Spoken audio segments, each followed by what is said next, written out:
Welcome to Museum Archipelago. I'm Ian Elsner.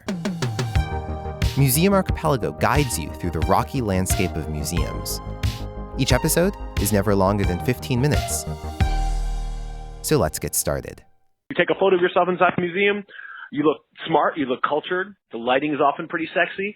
Dustin Growick is in charge of audience development and the team lead for science at Museum Hack. We run subversive, non-traditional, incredibly fun 2-hour museum adventures at the Museum of Natural History and the Metropolitan Museum of Art here in New York City. When talking to Dustin, you realize that he treats a museum as a platform to build something more personal and fun.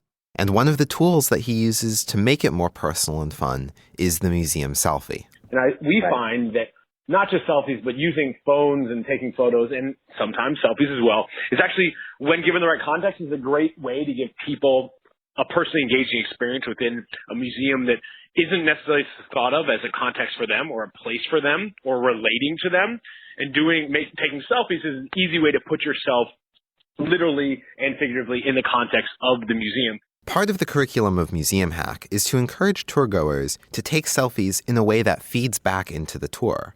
For example, in the Museum of Natural History, tourgoers get a tiny dinosaur, and they have to go on a fossil hunt to find their species of dinosaur. And then to prove they found it, they have to take a dino selfie, and then also learn one thing about it, and then we come back and share out the things that we found in our stupid, silly selfies. But it's part of like a larger experience. Again, it just gives people like a personal inroads to make connections in a room or space they might otherwise just breeze through.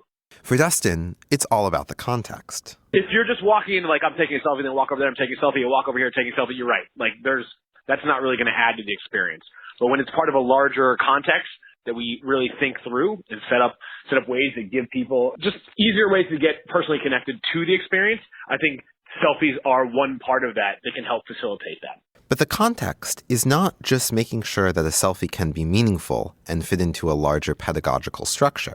There also must be times when it's completely inappropriate to take a selfie. I asked Dustin if there was a difference between taking a selfie in an art museum, where it could be just another form of expression, or a history museum, where there's less room for irreverence.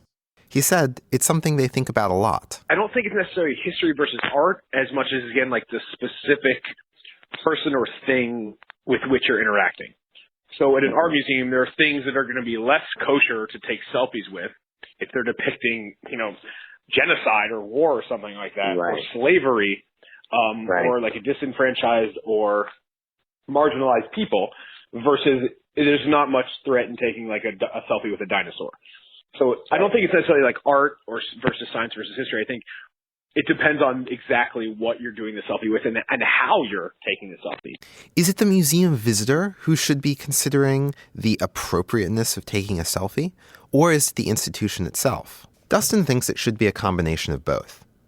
But he thinks that institutions should do a better job of guiding visitors through participatory activities, whether it's a selfie or some other prompt. I also think that museums are afraid of like pigeonholing people into doing a specific activity. They're like, oh, we want people to be able to interact and observe and participate however they see fit. And we would never tell them to do it this way or do it that way. But that's often a non-starter. Like if you're just like, oh, go and draw something.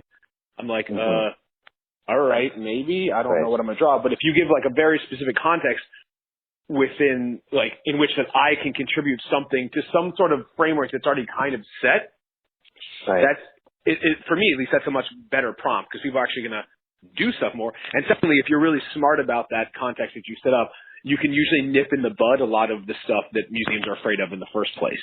But it's not easy, and you have to be willing to relinquish a little bit of control, which is not so easy to do for a lot of people whose job is literally to curate stuff, and then you're like, oh, let these other people come in and do part of that in a certain regard. So it's a thin line. It's a thin line. You'll find a full transcript of this episode, along with show notes, at museumarchipelago.com. Club Archipelago members get access to a bonus podcast feed that's sort of like the director's commentary to the main show. Subscribe at patreon.com/museumarchipelago. If this is your first show, don't forget to subscribe for free in your favorite podcast player. Thanks for listening. And next time, bring a friend.